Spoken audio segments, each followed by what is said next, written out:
noise in the background. I'm sorry if you hear a lot of noise in the background. It's my sister and my grandma. As I was reading the chapter 16, it was really interesting actually. And, I don't know if you guys looked at the questions, but the one that really got to me was question number 3. Have you ever tried to market a product before, even if the product was as simple as selling lemonade at a lemonade stand? If so, what was the product and what did you learn about marketing? What worked? What didn't work? What would you change to market more effectively? Lastly, what important lessons did you learn that could be applied to marketing family life education?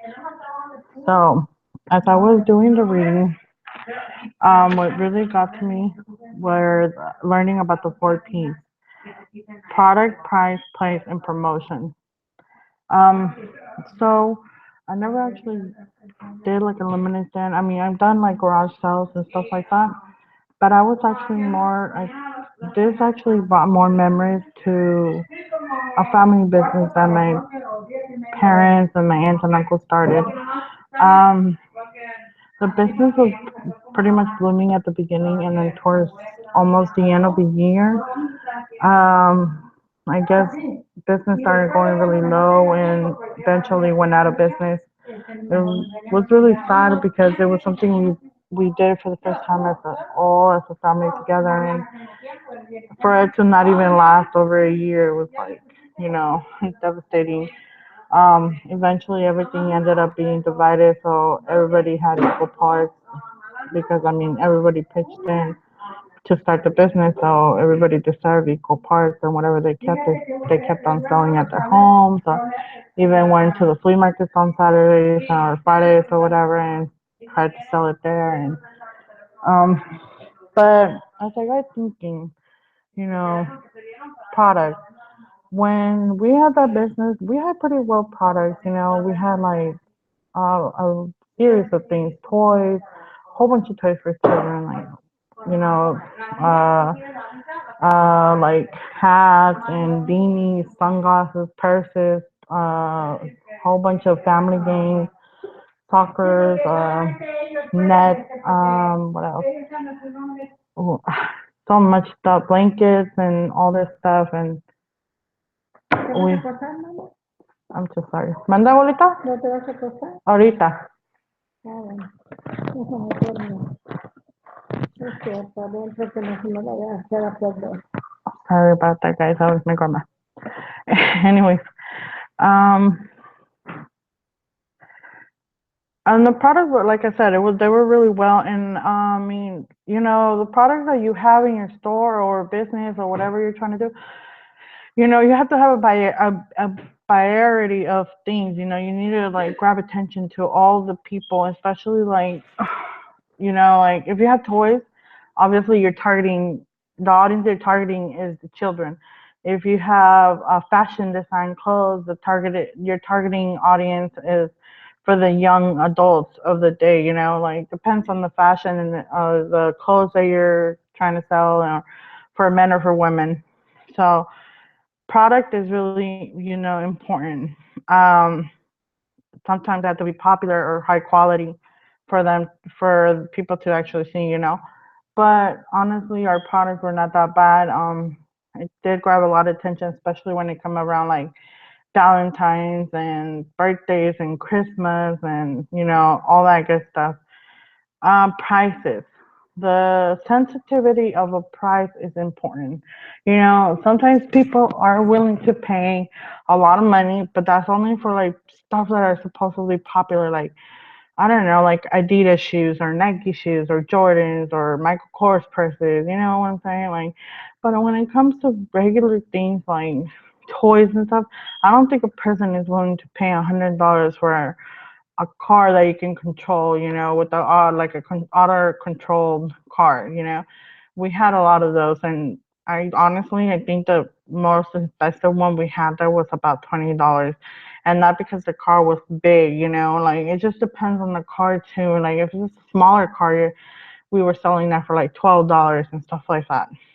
So prices are things that you can target to um, audience as well. And the cost is pretty much what you invest in it is like it's your time and energy. It's important. Places where you have whatever you're doing, wherever you're located, that is very important as well. Like the convenience of a place for clientele is the key. Yeah, that's what I learned when I was doing the reading. Um, it may include by area locations. If you are able to extend your business to locations around the where you live, or even other places like another state, and somebody can run that for you, but you're obviously still going to be the owner. Um, it's important, you get popularity like that, you start blooming. Places is really important where you're located. Like you can be located like at malls or places that people really go to all the time. Like you can be next to a car wash, and because you know that a lot of people are gonna be there. Um, so extending your business is important. You need to have easy access. Make sure that whatever place that you have is safety. People will need to feel safe there. They can't feel like something's gonna happen to them. You don't want to like and excuse when I'm not supposed to say it like that. But I don't know another word that shaggy, I guess you can say, or shady or whatever. But the word that I was gonna use is, you don't want to be in a ghetto place, knowing that a lot of people are not gonna go there because they're scared or whatever. So just make sure that it's like a place where they feel safe, where they feel welcome, where they feel they can go anytime. As for promotion, promoting your business is really important. That's how you extend your business. That's how people get to know your business. Um, I mean, I think that's another one of the important things, like where we lack, we try doing like coupons, sending them out in magazines, but I mean, you need to do a lot of advertising, like I don't know, public relations, promotions, media advocacy, personal selling, and entertainment approaches. And those are really important, like I said, like promoting. We did promoting, but not a lot. We did the coupon things. Like when it came to Christmas, we stood outside our business and we were promoting our business so people could know we were selling stuff around Valentine's Day. We bought a whole bunch of Valentine's stuff, like really cute roses, teddy bears, chocolates, perfumes, all that, and we absolutely started promoting all that, and it went away really quick. So Oh, and I'm sorry, I guess I didn't really specify the prices and the convenience for us.